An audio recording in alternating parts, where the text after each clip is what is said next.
Welcome to Jas simple cooking. இன்றைக்கி நாம் ஆப்பம் எப்படி பண்ணுறதுன்னு பார்க்கலாம். ஆப்பம் பண்ணுறதுக்காக நான் இங்கே 2 கப் பச்சரிசி எடுத்திருக்கேன். இது கிட்டத்தட்ட 400 கிராம். இது இப்போது 2-3 தண்ணியில் நல்லா வாஷ் பண்ணி எடுத்தாச்சு. இப்போ இதில் தண்ணி சேர்த்து ஒரு 3லேருந்து 4 மணி நேரம் நல்லா ஊற வச்சிடலாம்.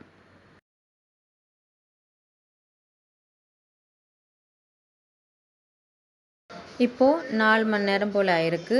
இப்போ நம்ம அரிசியை வடிகட்டிடலாம். இப்போ வடிகட்டியாச்சு. இப்போ நம்ம அரைக்க ஆரம்பிச்சிடலாம். முதல்ல ஒரு மிக்ஸி ஜார் எடுத்துக்கோங்க. அதில் நம்ம எடுத்து வச்சுருக்கிற அரிசியில் பாதி போல் இப்போ சேர்த்துக்கலாம்.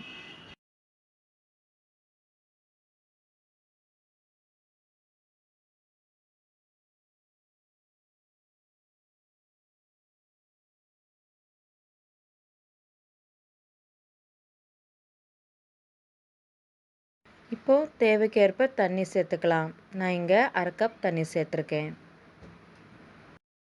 தண்ணி சேர்த்துட்டு நல்லா நைஸாக அரைச்சி எடுத்துக்கோங்க.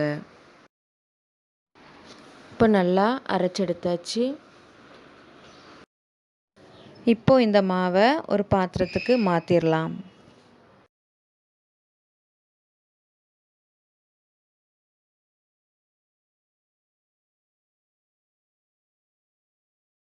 இப்போது இந்த அரைச்சி வச்ச மாவுலேருந்து 1/4 கப் போல் மாவு எடுத்துக்கலாம். இப்போது இந்த மாவை ஒரு பாத்திரத்தில் சேர்த்துக்கலாம். சேர்த்துட்டு அதில் 1/2 கப் போல் தண்ணி சேர்த்துக்கோங்க.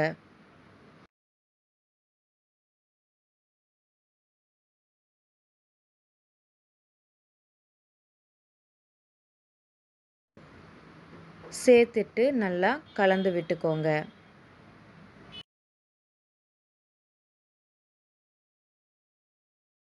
நல்லா கலந்து விட்டதுக்கப்புறமா இப்போ ஸ்டவ்வை ஆன் பண்ணிடலாம். ஃப்ளேமை வந்து மீடியமில் வச்சுக்கோங்க. இந்த மாவை நல்லா வேக வச்சிடலாம்.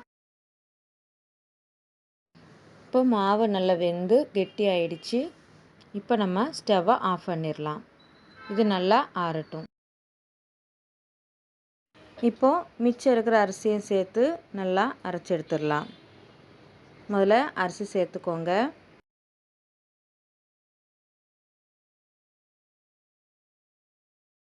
இப்போ இதில் 1 கப் துருவின தேங்காய் சேர்த்துக்கோங்க.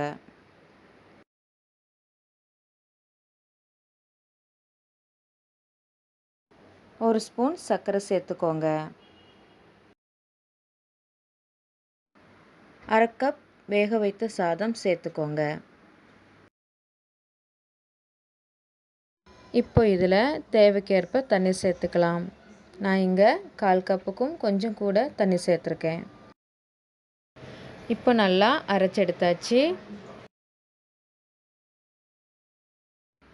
இப்போ நாம் இதில் ஏற்கனவே வேக வச்ச அந்த மாவை இதில் சேர்த்துடலாம்.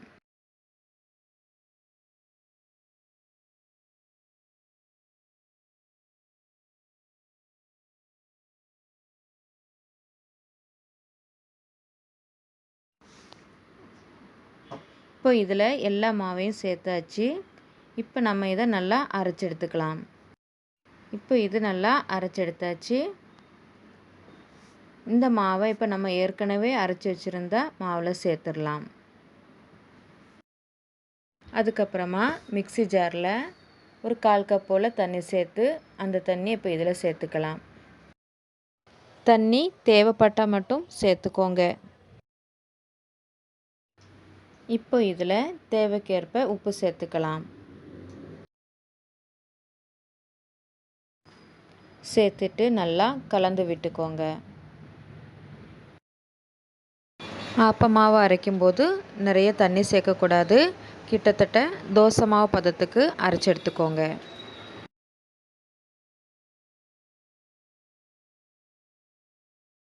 இப்போ மூடி வச்சு ஒரு 12 மணி நேரம் மாவு நல்லா பொங்கி வர்றதுக்காக வெயிட் பண்ணலாம்.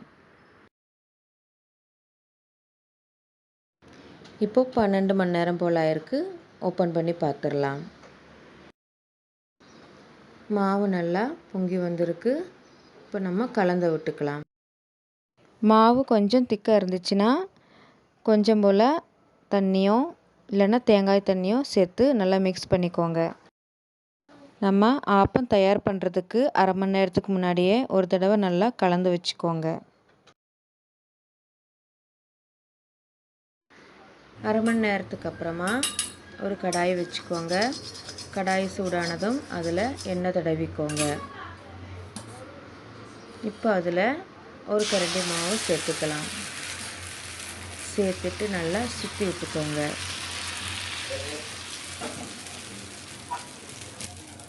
இப்போ மூடி வச்சிடலாம்.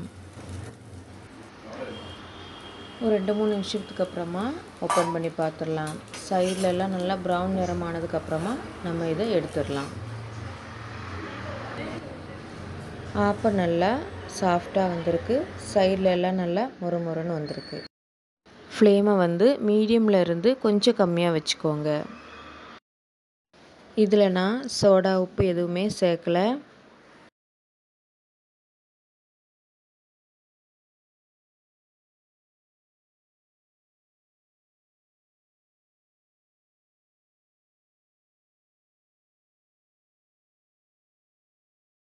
அவ்வளவுதான், ஆப்பம் ரெடி ஆயிட்டு.